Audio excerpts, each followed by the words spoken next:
बिस्मिल्लाहिर्रहमानिर्रहीम। इय्याका नअबुदु व इय्याका नस्तईन। अहमदाबाद सबसे पहले इस आपके शानदार इस्तकबाल का मैं दिल से आपका शुक्रिया अदा करता हूं। बहुत बहुत शुक्रिया।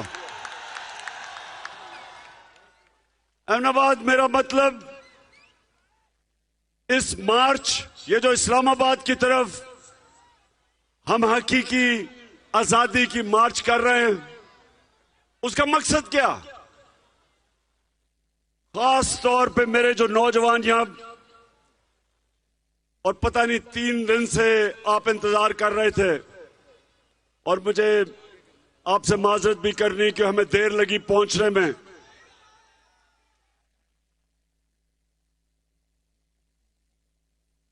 रास्ते में लोगों की मोहब्बत ही इतनी थी, लोगों ने प्यार ही इतना दिखाया कि हमारा रास्ता बड़ा आहिस्ता आहिस्ता पहुंचे आपके पास। लेकिन देखें, ये कोई सियासत नहीं है,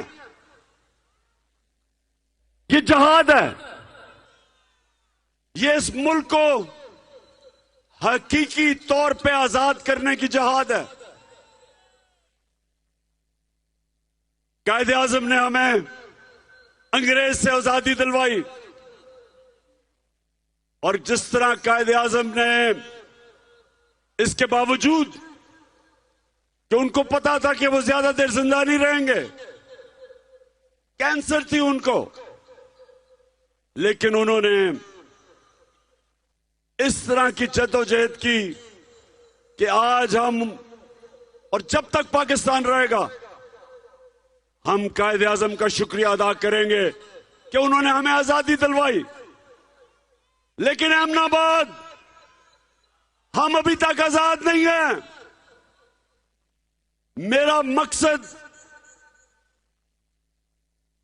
इस्लामाबाद पहुंचने का और आप सबको अपने साथ ले जाने का एक मकसद है कि मेरी कौम हकीकी तौर पे आजाद हो।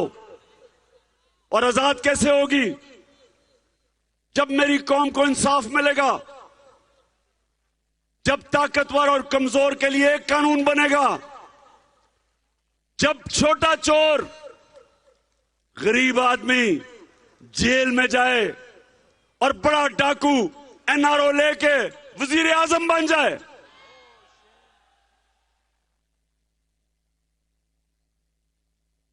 जेलों में जाके देखे, आपको सिर्फ गरीब लोग नजर आएंगे। क्या यहां सिर्फ गरीब चोरी करता है? गरीब की चोरी क्या है? वो कितनी चोरी कर लेगा?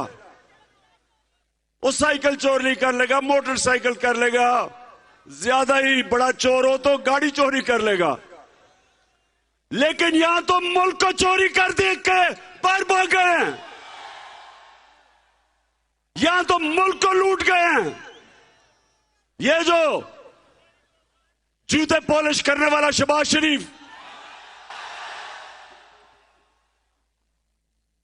16 अरब रुपए की एफआईए के अंदर चोरी पकड़ी गई। 1600 करोड़ रुपया और 8 अरब रुपए, 800 करोड़ रुपए की चोरी नैब में पकड़ी गई इसकी टीटी केस में। तो 24 अरब रुपए का जो डाकू है, उसकी सहूलत, उसकी ताकतवर हलकों ने मदद की, उसको नई सजा देने दी, उसके केसेस को स्लो डाउन किया, जजेस के ऊपर प्रेशर डाला, और जिसको आज जेल में होना चाहिए था और इस कौम का चोरी किया हुआ पैसा वापस होना चाहिए था, उसको आज वजीर आजम बना दिया।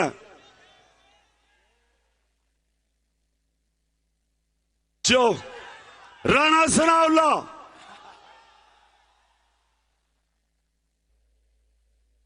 अठारह कत्ल इसने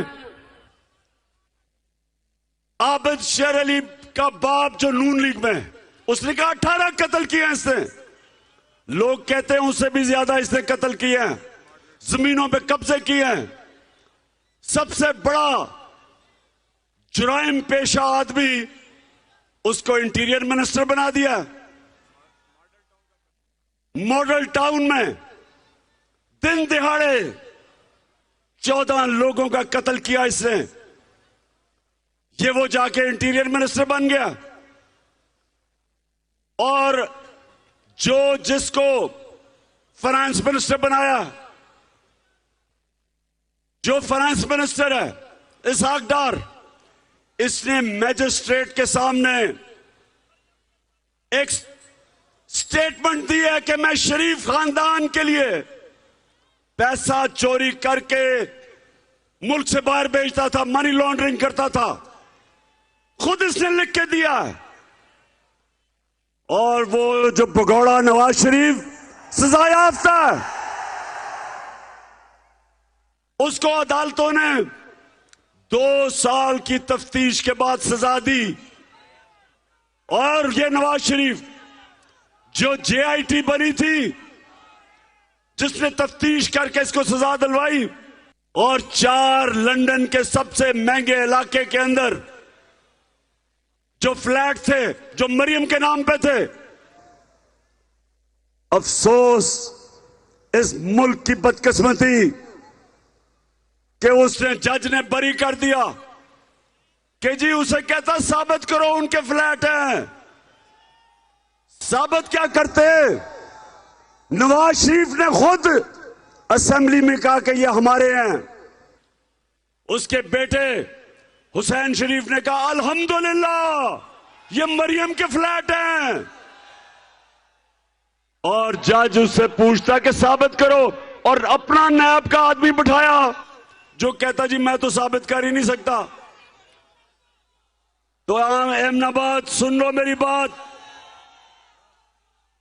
मेरे नबी सल्लल्लाहु अलैहि वसल्लम ने आज से 1500 साल पहले कहा था कि वो कौमें तबाह हो जाती हैं, वो कौमें तबाह हो जाती हैं जिधर सिर्फ छोटे चोर को जेल में डाला जाता है और बड़े डाकू को उस मुल्क का इंसाफ का निजाम नहीं पकड़ सकता। 1500 साल पहले मेरे अजीम लीडर ने तब कह दिया था, वो कौम नहीं, वो कौम बचती नहीं है तबाही से। हजरत अली रजी अल्लाह ताला ने क्या कहा था कि कुफर का निजाम चल जाएगा लेकिन ना इंसाफी और जुल्म का निजाम नहीं चल सकता। मेरे पाकिस्तानियों सुन लो, ये जो निजाम हमारे पे मुसल्लत किया है, आज ये जो चोरों को हमारे ऊपर बिठाया है, इस मुल्क के सबसे बड़े माफियाज 30 साल से इस मुल्क को लूट रहे थे। पहले जनरल मुशर्रफ ने पहले इनको दोनों को चोरी में निकाला और फिर अपनी कुर्सी बचाने के लिए दोनों को NRO दिया, पैसा पाकिस्तानी कौम का, और माफ कर रहे मुशर्रफ, उसका अपना पैसा तो था ही नहीं। और इन दोनों ने मिलकर 10 साल मुल्क को लूटा। और उसके बाद बंद कमरों में फैसला हुआ, थोड़े से लोगों ने इस मुल्क के मुस्तकबिल का बेड़ा गर्क किया। बंद कमरों में फैसला करके फिर इन चोरों को ऊपर मुसल्लत कर दिया हमारे। और आज हमारी माशत देखो, इन्होंने आके जो हमारी इंडस्ट्री तेजी से बढ़ रही थी, नौजवानों को नौकरियां मिल रही थी।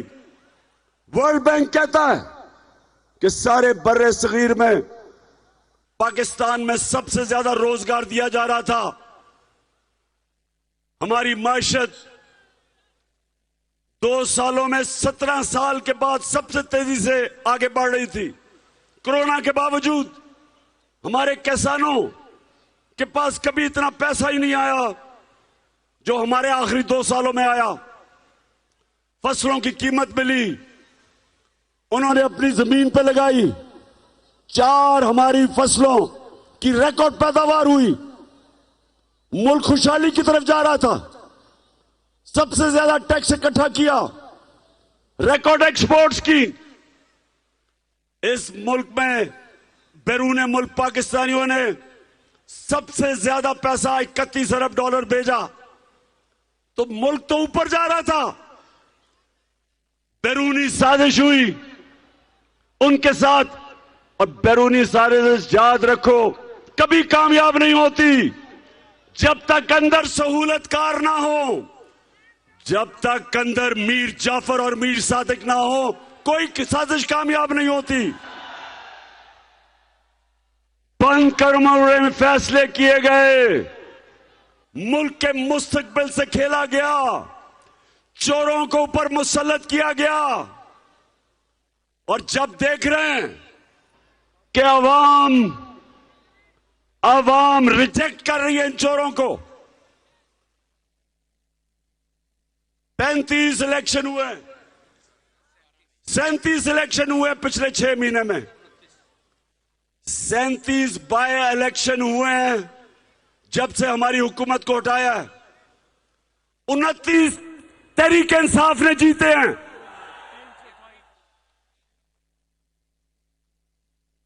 75% इलेक्शन सारी जमातें एक तरफ तहरीक इंसाफ ने उनको सबको हराया।